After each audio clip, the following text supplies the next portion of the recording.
welcome back to the YouTube channel of Pro Enzo Vidz, and this is the Ankle Breaker Podcast, episode 39.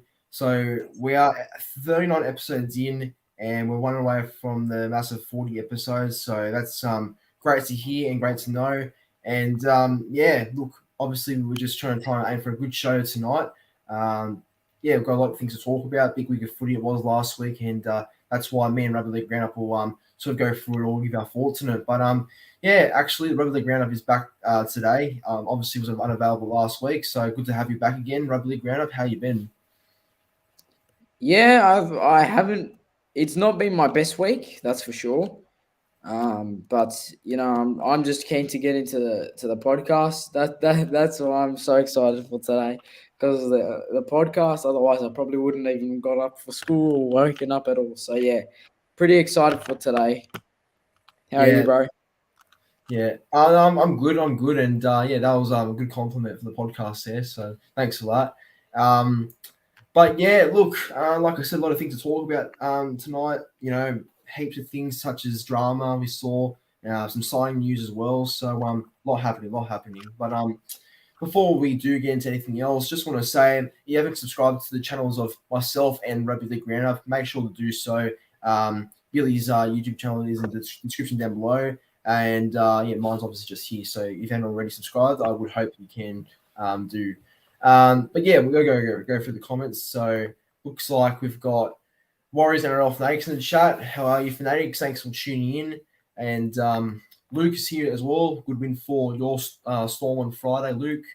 Cody Games PlayStation is here as well. Good win for South for the Warriors. Massive win there. Pretty much solidifies a spot in the 8 now. And Mr. Lachlan, another loyal fan of the channel, says, how are you from now on? Scream out loud when you start the podcast, boys, please. Well, it depends. What do you want us to say? Like, welcome back to the podcast today. This is Rugby League Round and Pro Enzo Vidz going through every single topic or something like that. I don't know. But, I don't know. We'll think about it. And I'm Jacko here. Hello, Jacko here. Subscribe to Pro Enzo Vidz now, lads. Yeah, that could be a good way. Maybe I'll get more subscribers off that, so you never know. Manly Rep, how are you going? And Jason Reader too. So, yeah, look, we've got a lot of people watching the stream, which is awesome. And thanks for all tuning in tonight. But yeah, Rugby League Round Up, are you ready? Yeah, let's go. All right. So, topic number 1. As always, we're going to review the round of footy it was. So round 21 was obviously a disappointing round for both our sides to start off with. Look, Manly season's over, as well as Dragons' season's over too. And that's why it's in the title of the video that see you later, Manly and Dragons for 2022, because I believe now that with the losses, we lost to Para on Friday and the loss to Dragons on Sunday to Sharks, I just think that's a bit too much to come back from, in my opinion, but you never know. But yeah, sad times for our clubs. But Rugby League Round Up. What did you think of round 21, bro? I'm going to be honest and say it now. Yeah, I think this was my least favorite week of footy. There was one or two close games, and those one or two close games were filled with errors. So. Yeah, it wasn't my favorite week. I think this is one of the worst weeks I've had to watch, to be honest. I mean, start the week off, Roosters Broncos. Yeah, it was okay. It wasn't anything special. It wasn't close, And same with the Storm Titans. That wasn't interesting. We already knew who was going to win that. The Eels versus Manly game was actually quite close for a certain amount of time. I guess just Parramatta just in the end held on. So that was actually a half decent game. The Saturday's games, even the Sharks game, was just a shambles. So many errors. I don't know how I didn't even know how I watched the whole 80 minutes for that. The Raiders Panthers wasn't close at all. Same with the Rabbitohs game. The Bulldogs Cowboys game was okay, I guess. Yeah, I didn't mind that one at all. And the last game was just shambles too. So, yeah, not a great week. I give it a 3 out of 10. 3 out of 10. Yeah, I had to agree as well. Like maybe like a 3.5 or a 4 out of 10 for me. I think this round was, yeah. Look, it wasn't much entertainment. Unfortunately, didn't think there was many big things happening during the week apart from drama, which we'll get into actually, which is the topic I've put it out for tonight. But yeah, look, I have to agree. Obviously, it's sad enough seeing my boys Manly have their season done and dusted by our biggest freaking rivals to Parramatta, which hurts me even more. Even more to hate losing to Para in a game like that, where our season depends so much on a game like that. So that still gets me pretty mad. But we didn't turn up, so it's obvious that you have to take it. But yeah, look. Some games were okay in parts, but most of the round was pretty average. Raiders Panthers was good for the first half, but it blew out in the second half where Penrith were just a bit too strong. And, Penrith just proved that they have the best depth in the NRL, in my opinion. I think Penrith have so much, great players that can come in and step in and do a job when their big names are out. So I think that's what it proved on Saturday. Dragons and Sharks was a good game too. I know that it's not good for your boys losing that one, but it was an entertaining game. I mean, Dragons obviously put up a lot of fight, and they could have definitely won that game. But yeah, I think Sharks just did enough to get the victory at home. Um, yeah, look, the most disappointing day of footy it was probably Sunday, which is yesterday's fixtures: Cowboys, Dogs, and Knights and the Tigers. Now, without I guess dissing this one too much, not like shitting on it or anything, but Knights and the Tigers was pretty bad. I think that was definitely a really, really awful game. Obviously, it was just so I don't know, it was just so boring. Like both sides were making heaps of errors, knock-ons, just bad decision making close to the line. It was just what do you expect? Bottom four footy is never going to be exciting, so I guess you have to expect that. But look, Dogs Cowboys was actually okay, but I think Cowboys sort of ran right for the Dogs in the second half. So yeah, I think I'm with you on this one. I think this round was pretty average, and hopefully round 22 is better. Yep, so we will go through some of the comments here. There's some more ones here.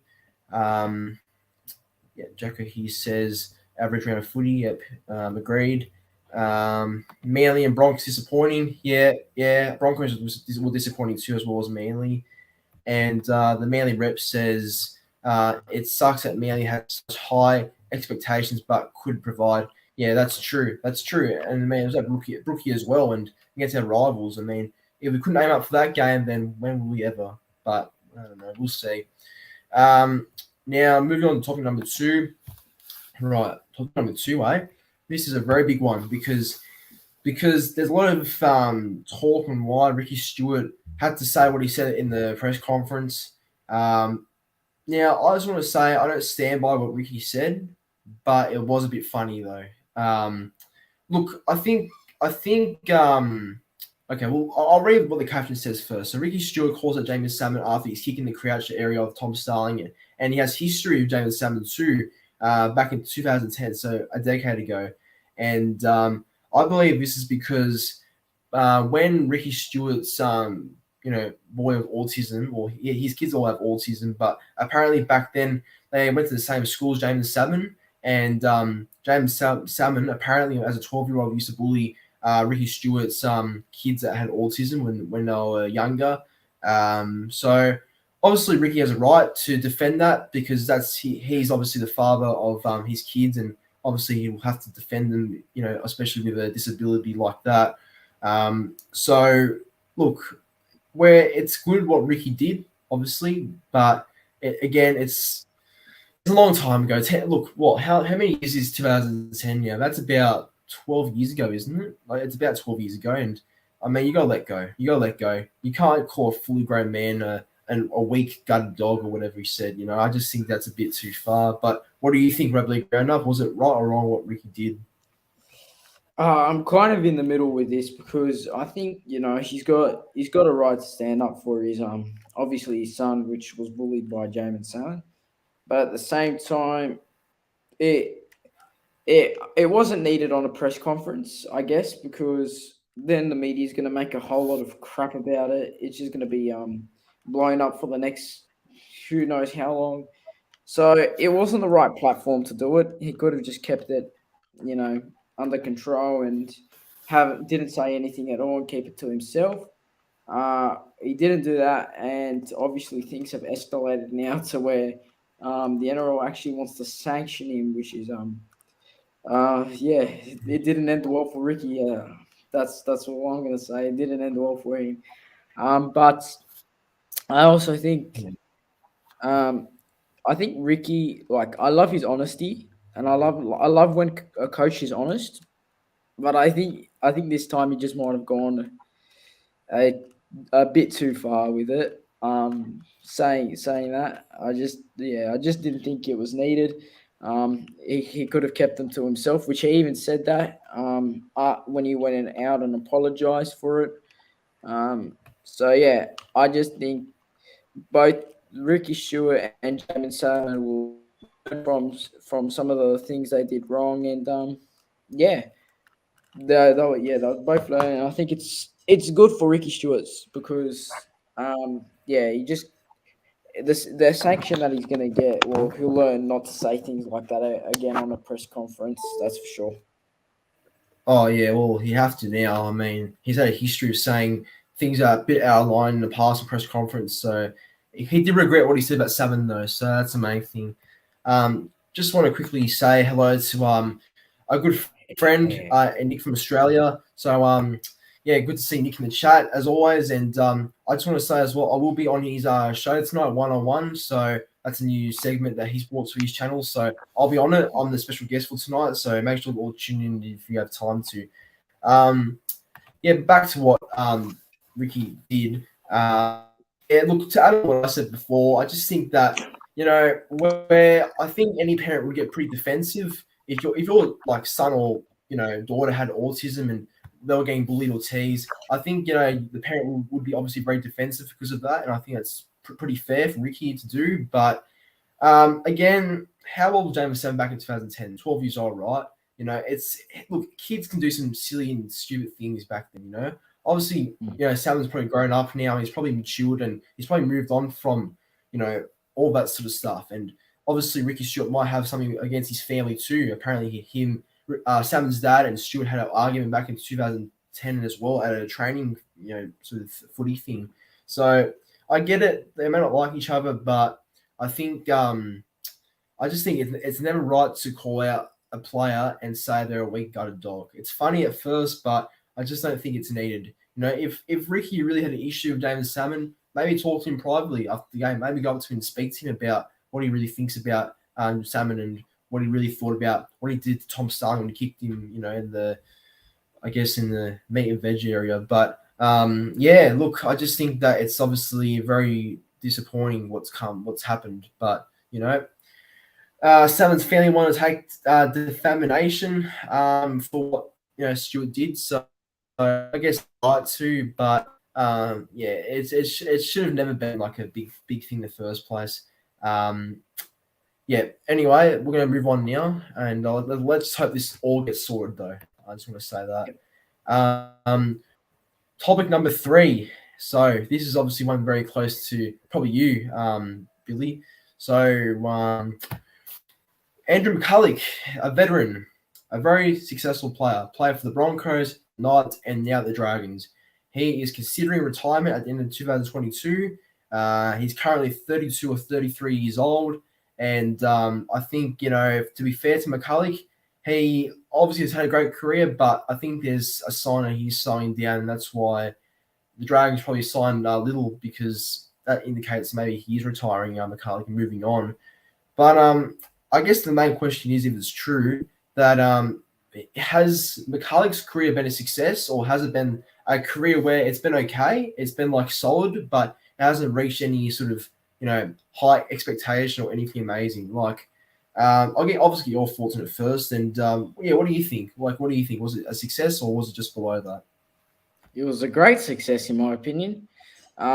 First of all, to play one game is a great achievement for any person who wants to play NRL. To play 100 is amazing. To play 200 is very good. And to play 300 is spectacular. Andrew McCulloch has been through the walls with bloody 2 ACL injuries, I think. He's had a couple of injuries in his career. And to be, I think it was like the 45th something, I think player or hooker to reach 300 games. Yeah, that must be an amazing achievement. He definitely has had a great career. Um, I will say this: he hasn't been a great he hasn't been as good as a buy as he was for us than when he was at Brisbane. He was a much better player at Brisbane. I'll be honest with that. Um, I still didn't mind. I don't mind him Yeah. here. He has added a lot for us. I think leadership. He definitely has helped. He's helped Ben Hunt hit another level of form. Obviously, they have a good connection them two. So, yeah, I would like to thank him. I would say he's nice. So I'm just gonna get this thing. I'll be right back. It's right in my drawer, and I'm gonna get it. And this just shows what a legend he is. Let me just get it out. Here we go. What's this going to be? 300 game. There it is. Signed by Oh, wow. the man himself. So, yeah, we'll get that put up in a frame because that is very rare. Yeah, meeting him, he's a great person. So, yeah, obviously it'll be a bit of a shock to see him retire. Not really a shock, but a bit of a shame. Sorry, to see him retire. Obviously, he's getting older, which we can't really do much about that. But yeah, it will be a shame, and I guess all the Dragons have to do is look for the future, which is what they're doing. So, yeah, I would like to thank Andrew McCulloch for everything he's done for our club, and everything he's done in the NRL, and I wish him all the best for the future. Yeah, well said. Yeah, well said. And I agree. And yeah, that poster was that's a nice poster actually. So definitely have to frame that if you want to. Definitely have to. Yeah, but like I think McCulloch's had a great career. I think he has definitely done a good job. And hang on, I just missed this. I missed it. I can't believe I missed it. Just came right now for me for some reason. And it's a $2 donation. Oh, Mr. Lachlan Yes. with another donation to the channel. He says, Pro Enzo and Rugby League Round Up the best. Go, boys, you champions. Yeah. All right. Well, Mr. Lachlan, another day, another donation. That's all I'm going to say. Thanks for the $2 donation, bro. Appreciate it. Yeah, but as I was saying, like, I think it's been a good career for McCulloch. He's obviously played in 2 grand finals in 06 and 2015 and won one, lost one, obviously. But I got to say, he's had a great career. He's been a solid player, and I think everywhere he's played, he's done a job. I think at the Broncos, he's been probably a bit more known there since he's played many finals matches and obviously made his Queensland Maroons debut when he was at the Broncos. And yeah, look, he was really good there. And obviously at Newcastle for a short stint in 2020, didn't do a bad job, but I wouldn't expect too many people to remember him at Newcastle. But at the Dragons, yeah, I think at the Dragons he's job. I think he's done a really good. He's given a good service. I think, and like you said, Ben Hunt, I think him and Ben Hunt had that obviously that connection because they've known each other for many years since the Broncos days. And yeah, I think you can see it many times. You see that them two are showing what they're capable of, and as their combination gets better and better. So yeah, respect to McCulloch, and it was an awesome career. I mean, playing 300 games in your NRL career is awesome too, right? Yeah, for sure. So all the best, McCulloch, and thanks for everything you gave to the game.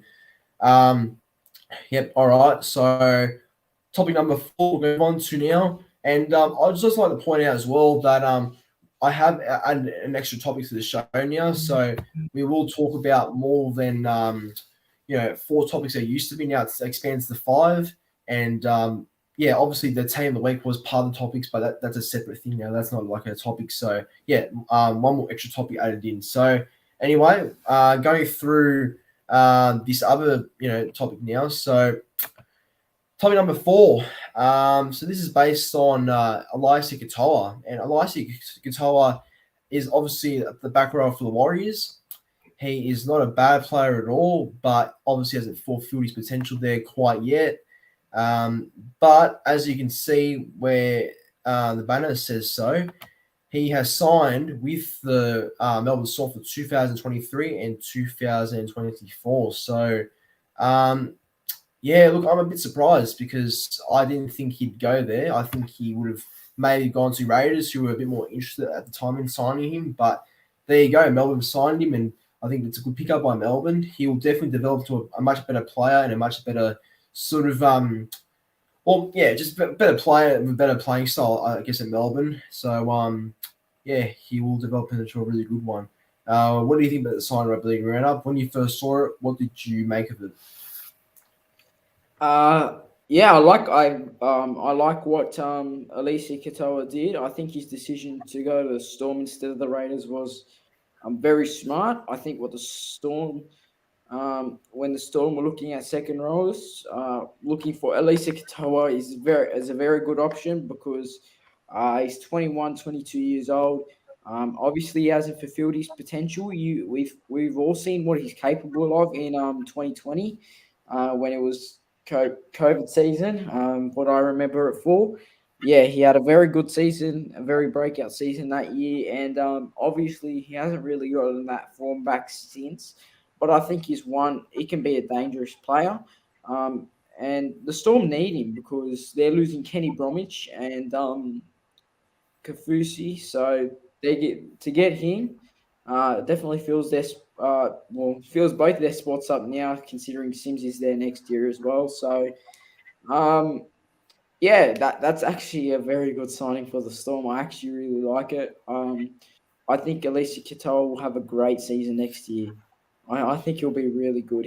I can't believe he's not even getting any first grade at the Warriors. That's just shocking. I'd play Yeah, him. I think he's a first grader. So yeah. top pickup in my opinion. I'm gonna go for a 7.5 out of 10. 7.5 out of 10. Yeah, I don't mind that. And yeah, well, look, I think when you say that he should be in first grade, I have to agree because he's always been a back row, in my opinion. Since he debuted in 2020, I always thought he'd be embarked as the long-term Warriors back rower because I thought that he was the future at the time when he was first coming through.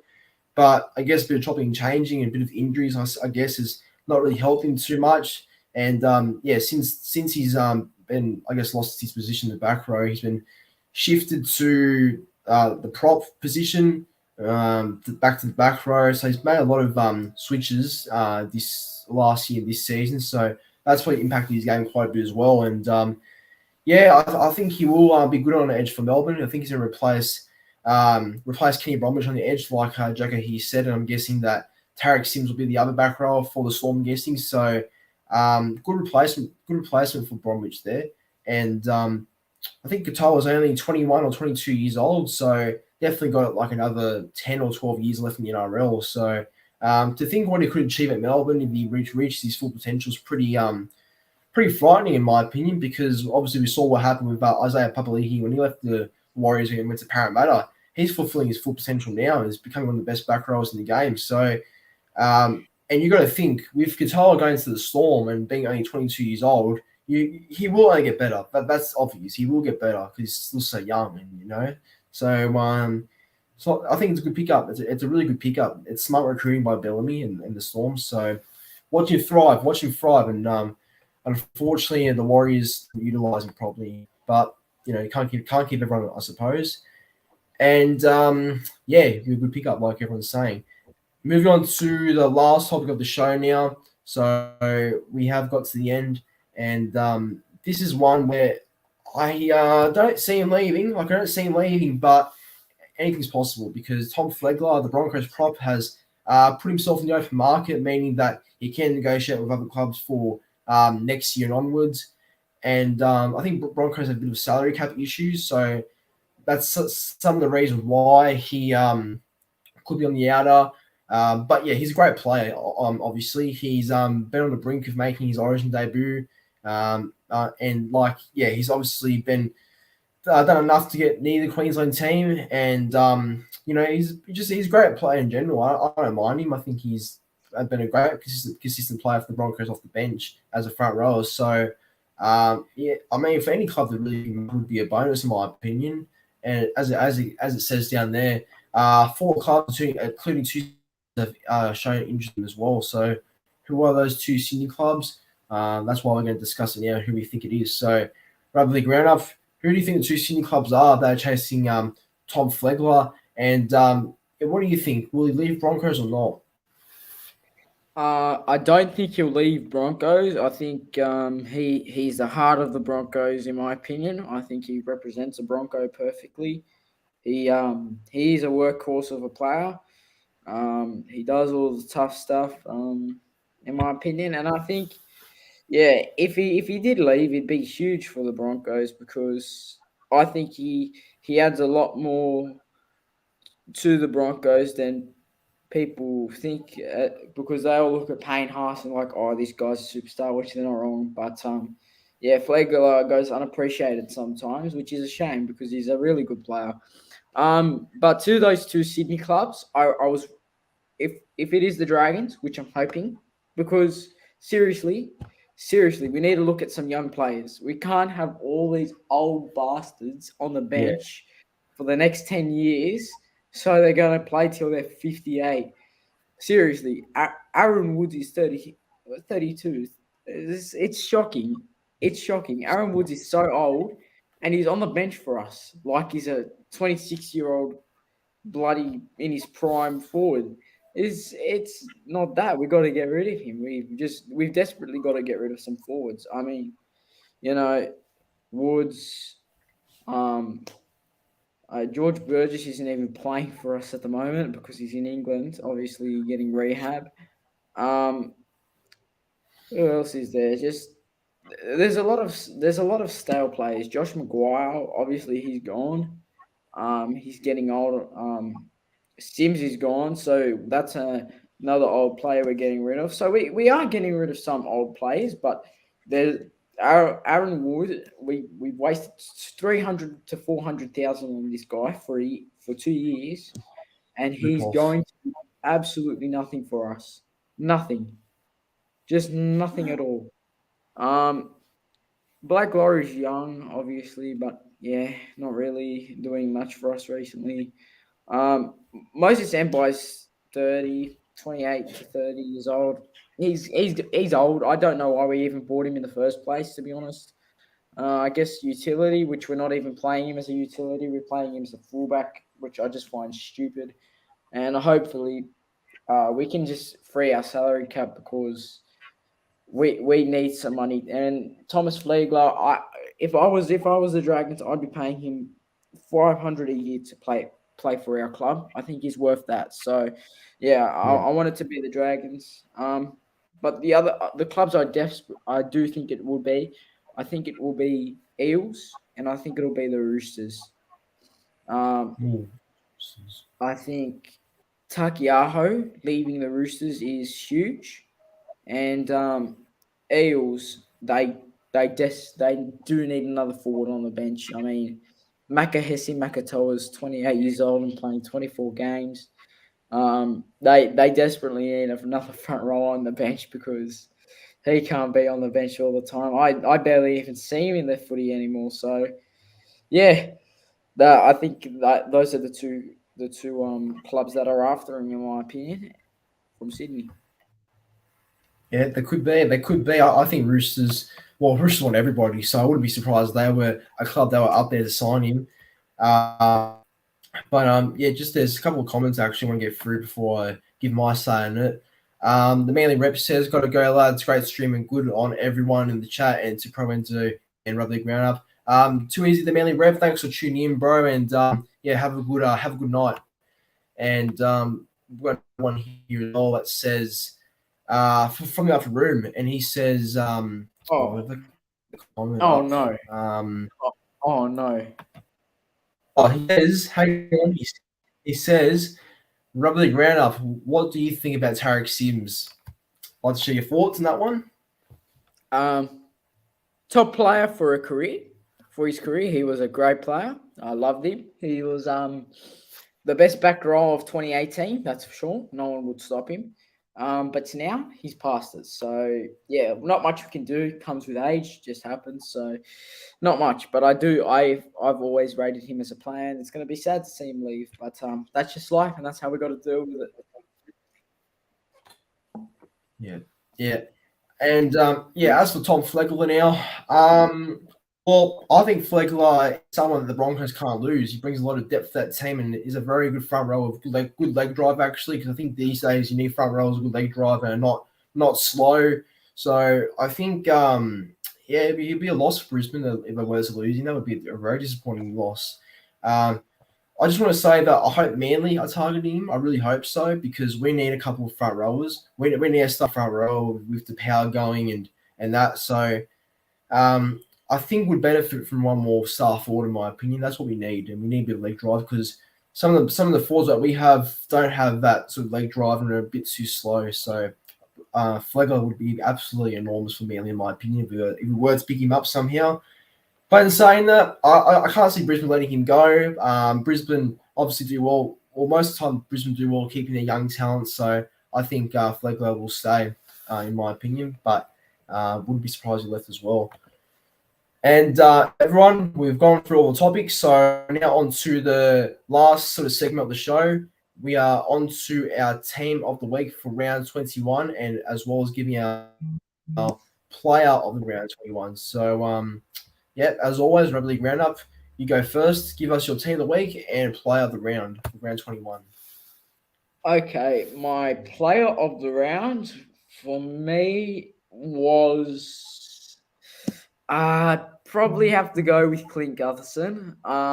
Now he hasn't been as great as other seasons, but he carried the Eels to the win. If it wasn't for him, they wouldn't have been close to Manly, in my opinion. But he carried them all the way through. He got a try, 3 try assists. He got 208 meters for him. So yeah, he's my player of the round. That's definitely his best game of this season, in my opinion. That's for sure. I also could have gone with Dylan Brown, but I think Gutherson just edged him out because he's a captain as well. That's some very good leadership by him. So yeah, he's my player of the round. But my team of the week, obviously, like I said, fullback Clint Gutherson. My wingers are Micah Sevo and Joseph Suwali. My centers are Dane Gagai and Stephen Crichton. My halves are Dylan Brown and Nico Hines. My front rowers are Regan Campbell-Gillard and Tavita Totola. My number 9 is Damien Cook. My back rowers are Keon Kalamatangi and Angus Crichton. My lock is Cameron Murray, and my bench is Cameron Munster, Ruben Cotter, Jack DeBellin, and Sean O'Sullivan. Yeah, that's a good side. I agree. That's a great accurate team there. And before I get into my one, just a question here. Is the Power League Manly? Yeah, he is. We aren't going to keep him from next year. He'll either go to Souths or apparently Para next year. So, yeah, it's a Power won't be about Manly in 2023. But yeah, no, good 10 Rugby League Round Up. That's a good side, and I agree with your player of the round. So obviously, yeah, I agree with your player of the round, and I hate to say it because I don't really like the blokes too much, but yeah, Gutherson for me has to get player of the round in my opinion. I think that he was awesome for Para on Friday, just pretty much carved us up and pretty much just killed us with momentum. I mean, I can't believe that we let him run right for us like that because he's the slowest fullback in the comp in my opinion. But we let him run through like that. So embarrassing, but look, he definitely played well. As for my team of the week now, so obviously the fullback will be Clint Gutherson for my team of the week to start off with. My wingers are Jason Saab and Micah Sevo. My centers are Will Pinasini and Dane Gagai, as well as my halves being Matt Burden and halfback Nico Hines.